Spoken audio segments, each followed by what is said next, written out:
రామదాసి కథ విన్నారు కదా మీరు సచ్చరిత్రలో.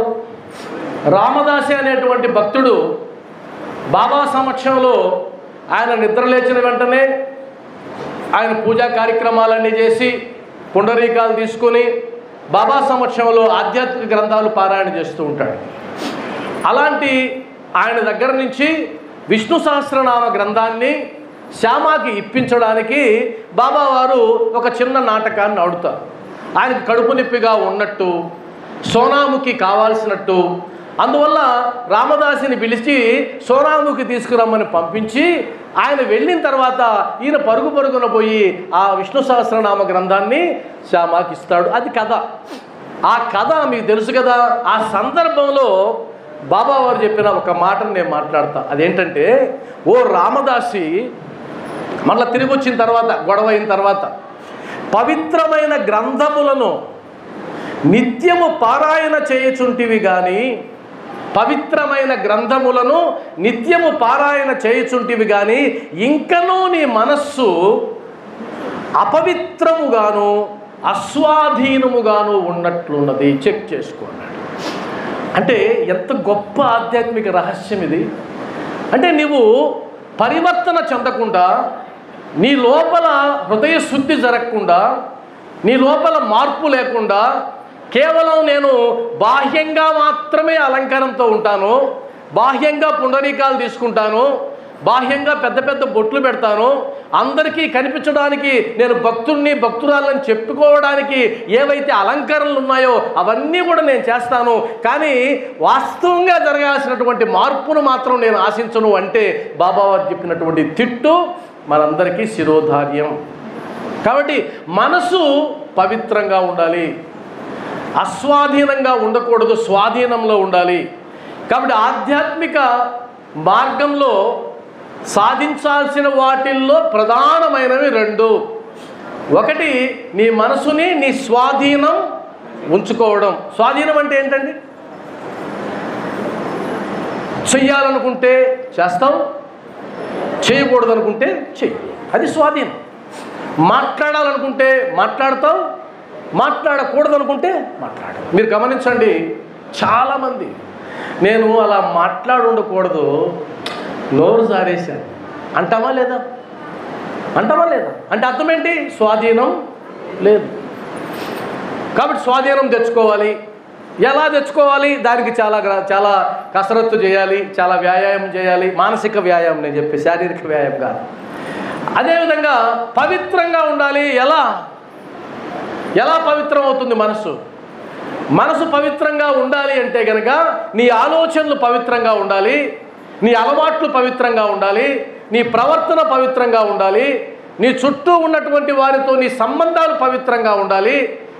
అప్పుడు మాత్రమే నీ మనసు పవిత్రం అవుతుంది తప్ప ఊరికనే ఒక గంట సేపు బాబా ముందు కూర్చొని భజన చేస్తే కాదు, ఒక గంట సేపు సంకీర్తన చేస్తే కాదు, గురువారం నుంచి మొదలుపెట్టి గురువారానికి పారాయణ పూర్తి చేస్తే కాదు. ఈరోజు మేము వస్తూ ఉంటే ఖమ్మంకి ట్రైన్లో నేను సచ్చరిత్ర పుస్తకాన్ని తీసుకున్నా. ఈ పుస్తకాన్ని తీసుకొని అలా బ్యాగ్లోంచి తీసి బయట పెట్టానో లేదో నా ఎదురుగా కూర్చున్న ఆయన ఒకసారి ఇవ్వండి అన్నాడు. తీసుకున్నాడు. అప్పుడు ఆయన అన్నాడు, ఇది కాదండి, ఇది కాదు. మరి ఇంకేదండి? నేను ఇంకొకటి చెప్తా, అది చదవండి. అది చదివారు అనుకోండి మీ జీవితం మారిపోతుంది. ఆ ఇంకొకటి నేను చెప్పను, మారిపోతుంది. దాన్ని ఎలా చదవాలో తెలుసా? మీరు ఉదయాన్నే నిద్ర లేచి స్నానం చేసి ఆ పుస్తకాన్ని ఎత్తుకోవాలి, గురువారం ఎత్తుకోవాలి, మరలా వారం లోపల పూర్తి చేయాలి. పూర్తయిన తర్వాత నీ దగ్గరలో ఉన్న మందిరానికి వెళ్ళాలి, అక్కడ కనీసం 5 మంది అన్నదానానికి డబ్బులు కట్టాలి. ఇంకా చెప్తున్నాడు. నేను నమస్కారం పెట్టి, అయ్యా నాకు అంత అనుగ్రహం పొందాలన్న ఆలోచన లేదు, నేను దీని ద్వారా కూడా అనుగ్రహం పొందాలని లేదు, నేను ఊరికే అలా నవల్లాగా చదువుతున్నామంటే అట్టయి చదువుకున్నాను.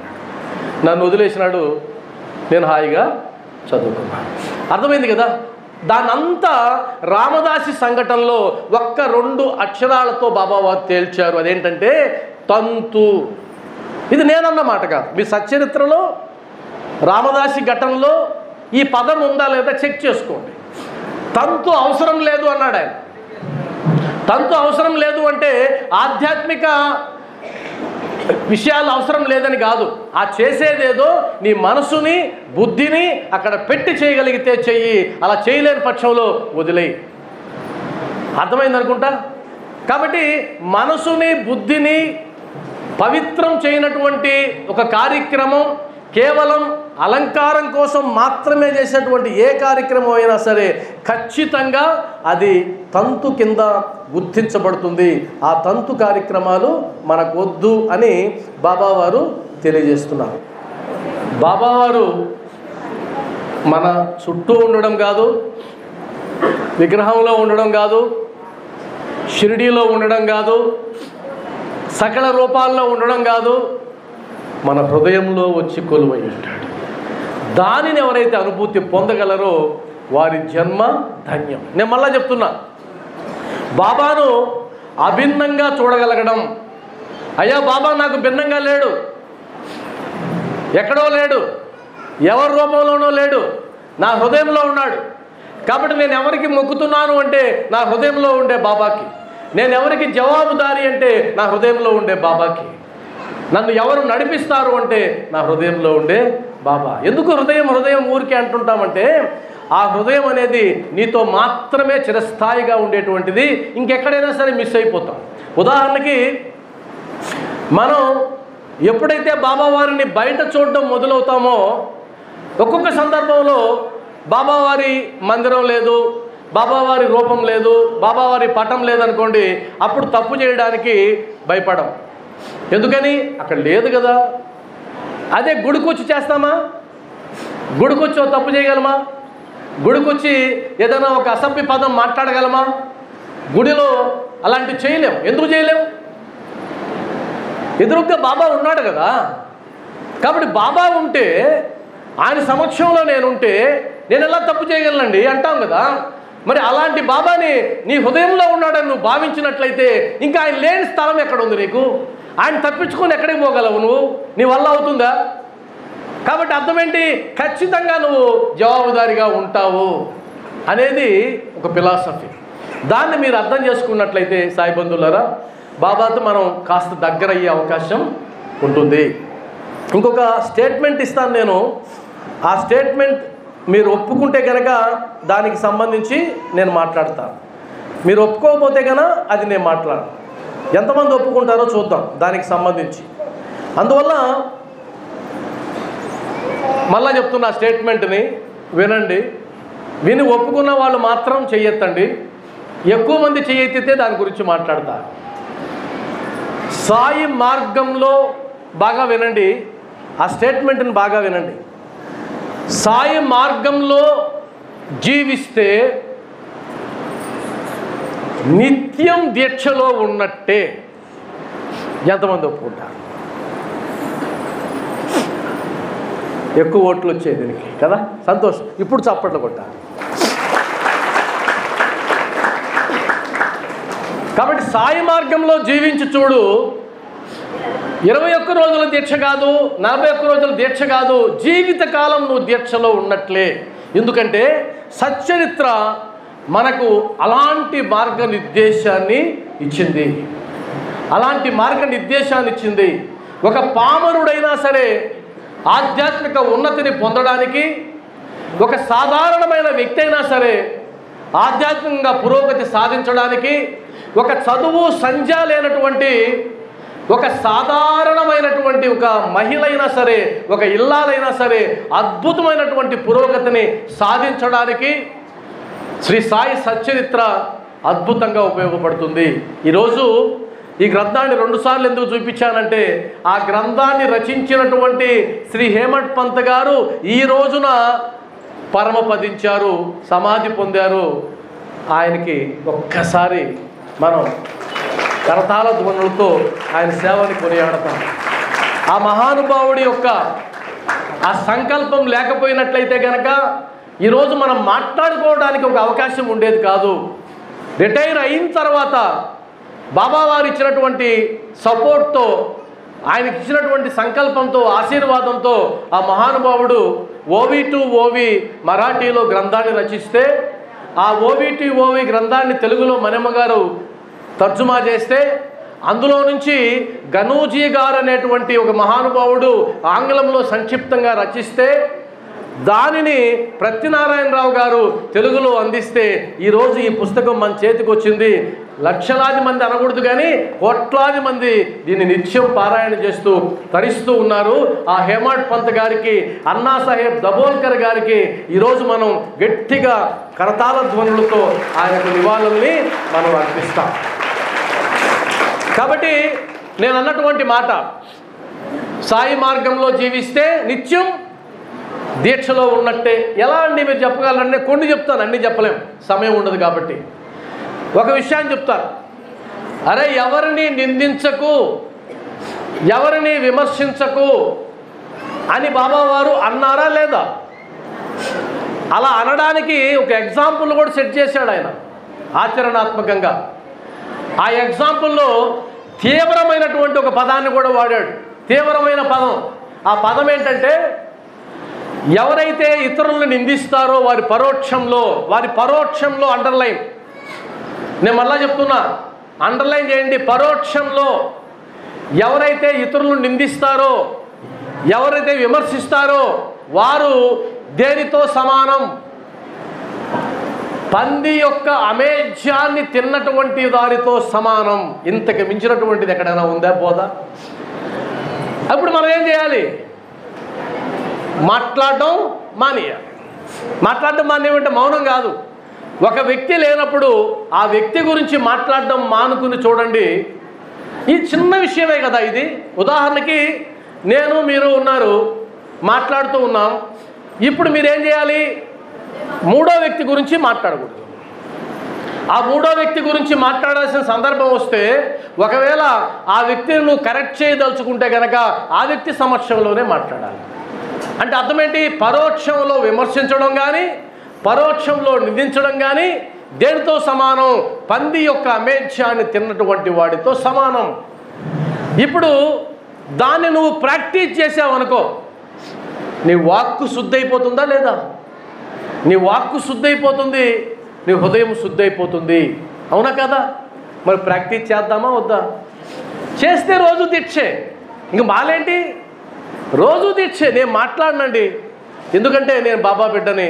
బాబా వారు తిట్టారు, మరి చండాలంగా తిట్టారండి, ఆ మాటలు నాకు వద్దు, నేను ఆ మాటలు పడను.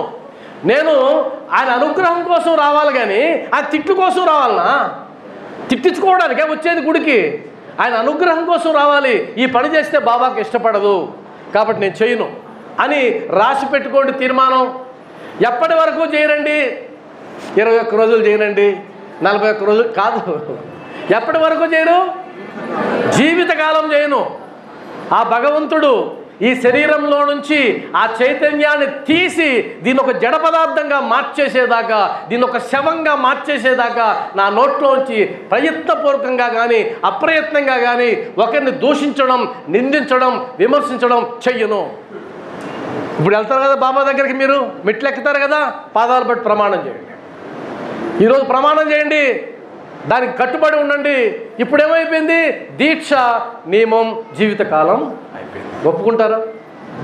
చేద్దామా? చేద్దామన్న వాళ్ళు తప్పండి కొట్టండి గట్టిగా. నీ వాక్కు శుద్ధి నీ ఆధ్యాత్మిక ప్రయాణంలోనే కాదు సాయి బంధువులారా, నీ చుట్టుపక్కల నిన్ను ఒక ఉన్నతమైన స్థితిలో నిలుపుతుంది. నిజమా కాదా? మంచిగా మాట్లాడండి, మంచిని కోరండి, అందరూ బాగుండాలి. అందులో అబ్బా ఎంత బాగా గుర్తుందో చూడండి. అందుకని అన్నా నేను, ఎందుకంటే ఈ మధ్య బాగా కొటేషన్ పేలింది అది. అందరూ బాగుండాలి, అందులో నేను ఉండాలి. మనం నేను ఉండాలి స్వార్థమే, కానీ ఉండాలి, ఉండకపోతే ఎట్టా? ఉండాలి. కాబట్టి అందరూ మంచిగా ఉండాలి. ఎవరైనా మరణించారనుకోండి, మరణించినప్పుడు పోయిందిరా ఈ పీడ ఈ వీధికి అనేటట్టు బతకాలా? ఆ మహాతల్లి నోటికి పోలేమండి, బతకాలా? సాయి బంధువుల్లో కూడా ఉన్నారు, సాయి సమాజాల్లో కూడా. మీకు కావాలంటే ఎలాగండి మీరు చెప్తారు అంటే, మీకు అలాంటి వాళ్ళని చూడాలంటే ఒక చిన్న టెక్నిక్, బస్సు యాత్రలు పోతుంటాయి కదా, అప్పుడు పోండి. అప్పుడు నిజంగా మీకు తెలుస్తుంది. నిజమా కాదా? అందులో రౌద్రం, భయానకం, అన్ని రూపాలు కాళిక అవతారాలన్నీ వచ్చేస్తాయి. ఆమె సీట్లో నువ్వు కూర్చోని చూడు తెలుస్తుంది. ఇంకా అయిపోయింది అంతే నీ చాప్టర్. ఇంకా మళ్ళీ వెళ్ళేది ఎక్కడికి? అదే బాబావారు అనేది. ఎందుకురా నాయనా, నువ్వు ఉన్న చోటనే ఉండు, అక్కడి నుంచి అడగరా, నేను ఇవ్వాల్సింది ఇస్తాను. నువ్వు తీర్థయాత్రలు కానీ బస్సు ఎక్కితివి, బస్సు ఎక్కినప్పటి నుంచి నెత్తినేసుకుంటువి, నా సీటు అంటివి.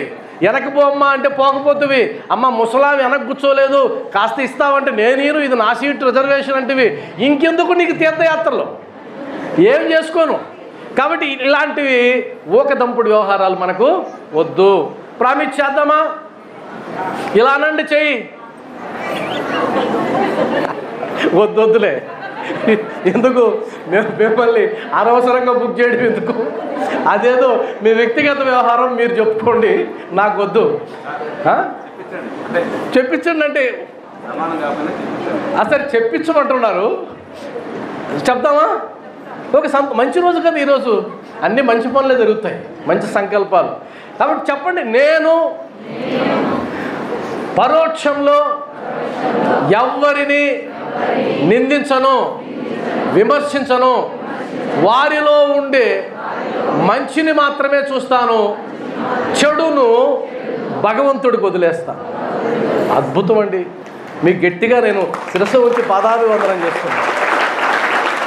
అందుకనే అన్నారు, కడుపుణ్యులను పాపకర్ములను సరిగావా జడియు శ్రీ వెంకటేశ్వరు నామమొకటే అన్నారా? నీకెందుకు బాధ?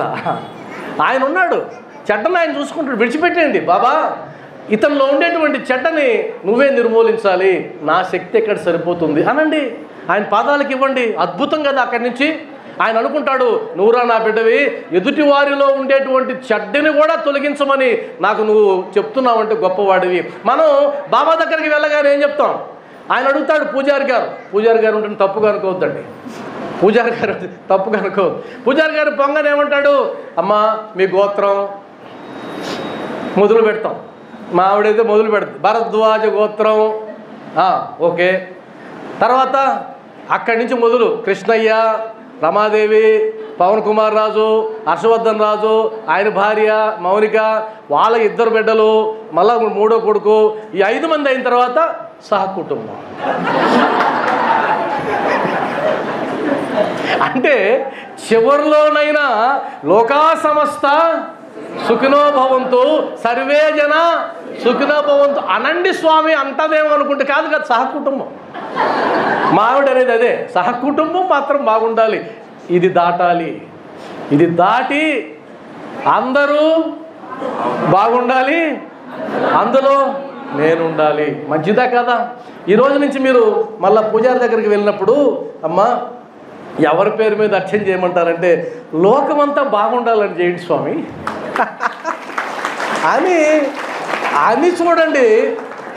అని చూడండి, సాయి బంధువులారా. మారిపోతుంది, మొత్తం మారిపోతుంది. ఓం శ్రీ సచ్చిదానంద సమర్థ సద్గురు సాయినాథ్ మహారాజ్కి. సాయి బంధువులారా, ఇప్పుడు ఇంకొక విషయం చెప్తా. మనకు ఆనందాన్ని ఇచ్చేవాడెవరు? బాబావారు. అవునా కదా? అందుకనే కదా మనందరం వచ్చి ఇక్కడ పడిగాపులు కాస్తున్నాం. ఒకవేళ ఆయన ఈరోజు ఎవరైతే గుడికి సత్సంగానికి హాజరవుతారో వారందరికీ అష్ట కష్టాలు ప్రసాదిస్తాను అని మీకు చెప్పాడు అనుకోండి, వస్తారా? దరిదాపులు కూడా రారు. ఎందుకంటే పరిగిస్తారు అక్కడి నుంచి. బొంబాయిలో ఒక కాళికామాత విగ్రహం ఉందట. అక్కడికి మనలాంటి భక్తులు చాలామంది వెళ్ళేవాడు. భజన చేస్తాం కదా మనం, అద్భుతంగా చేస్తాం. అసలు భజన చేసేటప్పుడు మన వీడియో తీసి మనం చూస్తే ఆశ్చర్యం వస్తుంది, ఊగిపోతుంటాం. అవునా కదా? నిజమే, భక్తి అది. అలా ఊగిపోతూ ఉంటే ఆ పూజారికి డౌట్ వచ్చింది, వీళ్ళు నిజంగానే అమ్మవారిని ప్రేమిస్తున్నారా లేదా బూటకమా తేల్చి పడేయాలనుకున్నాడు. అందుకని ఈయన ప్రిపేర్ అయ్యి ఒక వ్యక్తిని అమ్మవారి విగ్రహం వెనుక నిలబెట్టాడు. సీక్రెట్గా నిలబెట్టి ఆయనకి డైరెక్షన్లు ఇచ్చాడు. ఇచ్చి ఈమె పాడుతూ ఉంది, అమ్మ రా నన్ను కలుపుకో, నీలో ఐక్యం చేసుకో అని పాడుతూ ఉంది. పూనకం వచ్చేసింది ఆమెకి. అమ్మ రా రా రా అంటే వెనక నుంచి ఆ వాయిస్, భక్తురాలా వచ్చాను, నీకోసమే ఈరోజు దివి నుంచి దిగి వచ్చా, ఇంకొక గంట సమయంలో ఎవరైతే నా ముందు ఉంటే వారందరినీ నాలో కలుపుకుంటాను అని చెప్పింది వాయిస్. ఆశ్చర్యపోయినారు. అమ్మ పలికింది గొప్ప విషయం కదా, కానీ పలికింది ఏంటి? అమ్మ పలికింది గొప్ప విషయమే, పలికింది ఏంటి? ఒక గంటగా నాడు ఉంటే కలిపేసుకుంటుంది. అప్పుడు ఆ పాడినాం అనుకునింది, అరే ఇప్పుడు అమ్మ కలిపేసుకుంటే నా మనవడి సంగతి ఏంటి, నా బిడ్డ సంగతి ఏంటి, మా ఆయన సంగతి ఏంటి? సాయంత్రం 5 గంటలకల్లా ఇంటికి వస్తాడు, ఆయన వచ్చేసరికి నేను కానీ ఎదురు పోయి కానీ నీళ్ళు లేకపోతే చంపేస్తాడు, ఇప్పుడు నేను కలిపేసుకుంటే ఎట్టా అని పక్కనే ఆమెని తట్టి, అమ్మ నేను కొద్దిగా అవసరమైన పని ఉంది అని ఆ కలుపుకో అన్నాము లేచింది పైకి. ఈమెను చూసి కనుక్కుండింది, ఓహో ఈమె చాలా ఎత్తేసింది, అప్పుడు నేనేనా పెద్ద తక్కువ అని నీకేనా పని ఉండేది, నాకు లేదా అని ఆమె లేచి. ఎంతమంది అమ్మవారి ముందుంటే అందరూ ఒక్కొక్కరు లేస్తున్నారు, ఆ వాచ్ వైపు చూస్తున్నారు, లేస్తున్నారు. పూజారి, అమ్మ మీ అదృష్టం పండింది, ఈరోజు మీ అదృష్టం పండింది, ఎప్పటి నుంచో పిలుస్తున్నారు. ఆయన కూడా ఊగిపోతున్నాడు, నటిస్తున్నాడు ఆయన. ఎప్పటి నుంచో పిలుస్తున్నారు, ఈరోజు వచ్చింది, ఉండండి అంటే, స్వామి నీకు సరే పని బట్ట లేదు, మాకు లేదా అని అందరూ గల్లంతైపోయారు. ఇప్పుడు ఏమర్థమైంది? ఆ ఊగేదంతా పూర్తి నిజం కాదని అనకూడదు, తప్పది. పూర్తి నిజం కాదు. అవసరమైన పరీక్ష వచ్చిందంటే కనుక మనం తేలిపోతాం. అలా తేలకుండా నిలబడిన వాళ్ళు ఎవరైతే ఉంటారో వాళ్ళకి బాబా ఇచ్చే బిరుదు భక్త అని ఒక్క భక్తుడినే పిలిచాడు బాబావారు. ఎవరిని? ఒక భక్తుడికి ఆ బిరుదు ఇచ్చింది, భక్త. మరి ఇంకెవరికి రాలా? చెప్తారా? ఎస్, భక్త మహల్సాపతి. గట్టిగా చప్పట్లు కొడదాం. భక్త మహల్సాపతి. కాబట్టి భక్త మహల్సాపతికి ఎందుకు ఆ బిరుదు ఇచ్చాడు అంటే, బాబావారు ఏమి ఇస్తే అది తీసుకున్నాడు, కష్టాలు ఇస్తే కష్టాలు తీసుకున్నాడు. ఎవరైనా వచ్చి అయ్యా పేదరికంలో ఉన్నాడు మహల్సాపతి, కూటికి కూడా లేదు, చివరికి భిక్షెత్తుకుంటున్నాడు, మీలాగా మేమేదో ధన సహాయం చేస్తామంటే కుదరదు. వాడికి ఇవ్వాల్సింది వేరే ఉంది. వాడు ఐశ్వర్యాన్ని కోరుకోవడంలే, వాడు ఆధ్యాత్మిక ఐశ్వర్యాన్ని కోరుకుంటున్నాడు, మోక్షాన్ని కోరుకుంటున్నాడు, కష్టాన్ని కోరుకుంటున్నాడు. కాబట్టి నేను వాడికి కష్టాలు ఇస్తే కష్టాలే తీసుకుంటాడు, పారిపోలేదు. అందుకని భక్త అనేటువంటి బిరుదు ఆయనకు వచ్చింది. అంటే ఆనందం వస్తే ఏమో బాబా బాబా బాబా, కష్టాలు ఇస్తే ఏమో ఏం ప్రయోజనం అయ్యా నీకు, ఏం ప్రయోజనం? ఎంత డబ్బు ఖర్చు పెట్టుంటాను నీకు, ఎవరు అడిగితే అంత ఇచ్చానే, ఇంత చిన్న పని చేయలేకపోయినావే అని అంటాడు. ఈలోగా ఇంకోడు వస్తాడు, మీరు అక్కడికి వెళ్తే చెడిపోతారు, ఇక్కడికి రండి. వాడి అజెండా వాడిది, వాడు ఎత్తుకొస్తాడు. అప్పుడు చూద్దాం, ఒక రాయి వేద్దాం అంటాడు. అదేదో బాబావారి వల్ల ఎవరు అయిందంటే, ఇక్కడ లాభం లేదు, ఈ షాప్ మూసేద్దాం, ఇంకో షాపు తెరుద్దాం. ఇదే మన భక్తి. ఇలా ఉండాలా? అందువల్ల రెండవ సూత్రం ఏంటంటే, సాయి బంధువులారా, ప్రసాద భావనతో జీవిస్తే జీవితకాలం దీక్షతో ఉన్నట్లే. చెప్పండి గట్టిగా, ప్రసాద భావనతో. అయ్యా బాబా నువ్వు ఇచ్చింది నేను తీసుకుని తృప్తిగా ఉంటాను, ఇవ్వని దాని గురించి నేను పడిగాపులు కాయను, నాకు తెలుసు నా కర్మలో ఏది ఉంటే అది ఇస్తావు, నాకు ఏది మంచో అది ఇస్తావు, నాకు ఏది శ్రేయస్కరమో అది ఇస్తావు, నేను కోరిందంతా ఇవ్వవని నాకు తెలుసు, కాబట్టి నాకు చెడు చేసేది నేను కోరినా నువ్వు ఇవ్వవు, అందువల్ల నేను కోరాల్సిన అవసరమే లేదు. అందువల్ల నువ్వు ఏదిస్తే అది తీసుకుని తృప్తిగా జీవించడానికి నేను సిద్ధపడ్డాను అని కన్నా నువ్వు బాబా పాదాల దగ్గర కన్నా మీరు ప్రమాణం చేస్తే, బాబా నువ్వు ఇచ్చింది ఏదైనా సరే, అది కష్టమైన, నష్టమైన, అల్పాయుష్ అయినా, అనారోగ్యమైన, ఏదైనా సరే సిద్ధం. సిద్ధం అంటే మళ్ళీ మీరు ఎక్కడికో వెళ్ళొద్దు. సిద్ధం అని కానీ మీరు అనగలిగితే కనుక అద్భుతాలు జరుగుతాయి మన జీవితంలో. ఇంకా సిద్ధపడిన తర్వాత ఇంక నీకు ఇష్టం, నీకు ఇబ్బంది ఏముంది? ఉదాహరణకి ఒక రాజు ఒక అతనికి శిక్ష వేయడానికి పిలిపించాడు. తప్పు చేశాడు. తప్పు చేసిన వాడిని పిలిపించాడు. రాజా ఆస్థానం ముందు నిలబెట్టాడు వాడిని. వాడు ఏమనుకున్నాడంటే రాజుగారు నా తల తీయిస్తాడు అని అనుకున్నాడు. అంతే కదా మామూలుగా. ఎందుకంటే ఈ రాజు పరమ శాడిస్ట్, ఖచ్చితంగా తల తీయిస్తాడు అని అనుకున్నాడు. అనుకొని పోతే పోయిందిలే ప్రాణం పోని అనుకున్నాడు. వచ్చి రాజు ఎదురుగ్గా నిలబడ్డాడు. నిలబడిన తర్వాత తీర్పు ఇవ్వాలి రాజు. ఇప్పుడు అతను ఎలాంటి భయం లేదు. ఎందుకు లేదు? ఎందుకు భయం లేదు? సిద్ధపడిపోయాడు. తల తీసేది ఇంకేంటి నాకు వచ్చేది? తల తీసిన తర్వాత ఇంకేంటి నాకు వచ్చి? అంతకుమించి ఏం జరగబోద్ది? దాన్ని ఒక అద్భుతమైన సూత్రం అంటారు ఇంగ్లీష్లో. ఫారిన్ బుక్స్లో ఉండేది, పర్సనాలిటీ డెవలప్మెంట్ బుక్స్లో ఉండేది కూడా సూత్రం ఏంటంటే prepare for the worst. Worst ఏదైతే జరుగుతుందో జీవితంలో దానికి ప్రిపేర్ అయిపోతే వెంటనే నీ కలిగేది మనోనిశ్చయం, సిద్ధం, నిర్భయం. ఏమైంది పోనీ? అవునా? ఇప్పుడు ఆడ నిలబడినటువంటి వాడిని చూసి రాజుగారు అన్నాడు, ఈ యధవాన్ని తీసుకెళ్ళి 100 కొరడా దెబ్బలు కొట్టండి అన్నాడు. ఇప్పుడు ఎలా వెలిగిపోతుంది ఆయన మొహం? ఆనందంగా వెళ్ళిపోతుంది. ఎందుకని? దేనికో ప్రిపేర్ అయినాడు, మారిపోయింది పూర్తిగా. అందువల్లే ప్రసాద భావనతో జీవించడానికి సిద్ధపడితే నీకు వచ్చేటువంటి కష్టాలు ఏవైనా సరే నువ్వు సిద్ధపడతావు. అదే బాబావారు అన్నటువంటి అభయవాక్యం, నేనుండగా నీకు భయమేలా, నేనుండగా నీకు భయమేలా. ఈ భయం అనే పదం వచ్చింది కాబట్టి చెప్తున్నా. జీవి యొక్క లక్షణాలు 4 చెప్తారా ఎవరన్నా?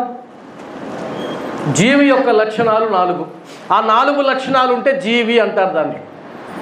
1 ఆహారం, 2 నిద్ర, 3 సంభోగం, 4 భయం.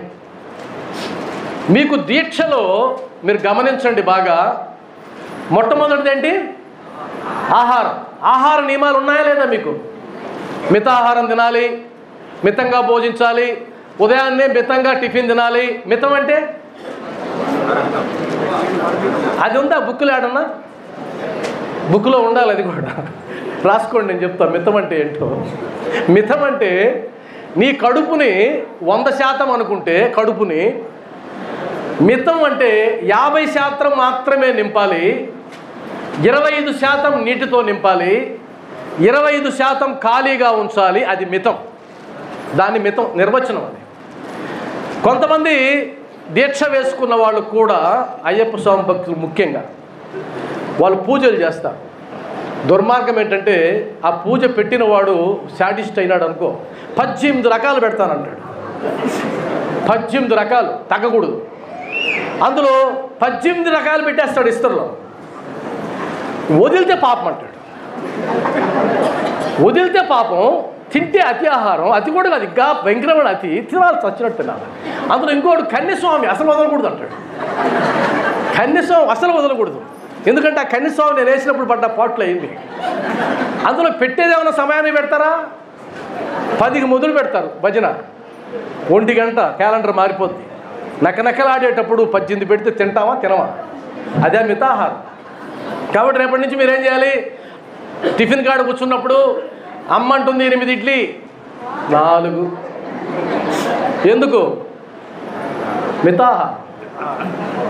మితాహారం ఇడ్లీ అని చెప్పి 12 ఇడ్లీ లాగిస్తే ఏం మితాహారం? సాయంత్రం ఉప్మా కంచాలు లాగిస్తే ఏం మితాహారం? అంటే మితాహారం అంటే టిఫిన్ తినమని కాదు, మితంగా తినమని. అర్థమైంది? మీరు తప్పుగా అనుకోవద్దు నన్ను. కాబట్టి నియమం ఉందా? ఉంది. ఆహారం అయిపోయింది. 2వది నిద్ర. నిద్రకు నియమం ఉందా? నిద్రపోవచ్చా? నీ ఇష్టం వచ్చినట్టు నిద్రపోవచ్చా? లేదు. నిద్రపోతే మళ్ళీ ఏం చేయాలి? స్నానం చేయాలి. ఎంత బాగా చెప్పారు. నిద్రపోతే స్నానం చేయాలి. అవునా కదా? నియమాలు ఉన్నాయి, ఏదో నియమాలు ఉన్నాయి. రెండోది సంభోగం, నియమాలు ఉన్నాయా లేదా? బ్రహ్మచర్య వ్రతాన్ని పాటించాలి. ఈ మూడింటికి ఉన్నాయి, నాలుగోది లేదు. నాలుగోది ఇప్పుడు యాడ్ చేసుకోండి. బాబా భక్తులకి నాలుగో నియమం కూడా ఉంది, భయపడ్డం మానేయాలి. అర్థమైందా? భయపడ్డం మానేస్తే మీరు సంపూర్ణంగా బాబావారి అనుగ్రహాన్ని పొందినట్లు. సాయిబంధులారా, నేను మాట్లాడేటప్పుడు కాస్త విమర్శించినట్టుగా ఉంటుంది, మిమ్మల్ని విమర్శించడం నా ఉద్దేశం కాదు. కాబట్టి ప్రసాద భావనతో జీవిస్తే జీవితకాలం దీక్షలో ఉన్నట్టే. నీ కొడుకు ఉద్యోగానికి అప్లై చేశాడు, అప్లై చేసినప్పుడు బాబా భక్తులు ఏమనుకోవాలి? బాబా, నా బిడ్డకి అర్హత ఉందని భావిస్తే నా బిడ్డకి ఉద్యోగాన్ని ఇవ్వు. ఈ పదం అర్హత ఉందని భావిస్తే, అర్హత లేదని భావిస్తే ఇవ్వకపోయినా పర్లేదు అని అడిగి చూడండి ఒకసారి. హృదయం ఎంత నిర్మలంగా ఉంటుందో. అలా కాకుండా అయ్యా అందరినీ ముంచైనా సరే నా బిడ్డకు ఉద్యోగం ఇయ్యి, ఇది ఎక్కడిది? ఇలా ఉండకూడదు. కాబట్టి మారాలి. దీనివల్ల ఏమవుతుంది? హృదయ శుద్ధి. ఇక్కడి వరకు ఒప్పుకుంటారా? ఇప్పటి వరకు నేను చెప్పిన నియమాలన్నీ ఎంతమంది ఒప్పుకుంటారు? చాలా సమయం లేదు కాబట్టి నాకు చదివి వినిపిస్తాను. నిస్వార్థంగా సేవించు అన్నది బాబావారు గోధుమల నీళ్ళ ద్వారా తెలియజేశారు. బాబావారు కష్టపడుతుంటే నలుగురు స్త్రీలు వచ్చి సహాయం చేస్తారు. ఆ తర్వాత వారిలో వాళ్ళే మాట్లాడుకొని ఆ పిండిని 4 భాగాలు చేసి ఎత్తుకుపోవడానికి ప్రయత్నం చేస్తారు. అప్పుడు చేసిన బోధ, నీ సేవలో స్వార్థం మొదలైతే బాబా అనుగ్రహానికి కాదు ఆగ్రహానికి గురవుతావు చెప్పేశాడు. కాబట్టి నిస్వార్థంగా సేవించు, సర్వజీవులలో బాబా ఉన్నాడని గుర్తించు. లక్ష్మీబాయికి చెప్పాడు, అమ్మ కుక్క ఆకలి తీర్చినా నా ఆకలి తీర్చినట్టే. ఇలా మీరు సచ్చరిత్రని పరిశీలిస్తూ వెళ్తే సాయిబంధులారా, ప్రతి అధ్యాయంలో బాబావారి బోధ ఉంటుంది. ఆ బోధని మీరు జీవితంలో పాటిస్తే గనక మనం జీవితకాలం దీక్షలో ఉన్నట్లే. బాబా భక్తులకి మాత్రమే ఉన్నటువంటి గొప్ప వరం, అది మనం సాధించాలి.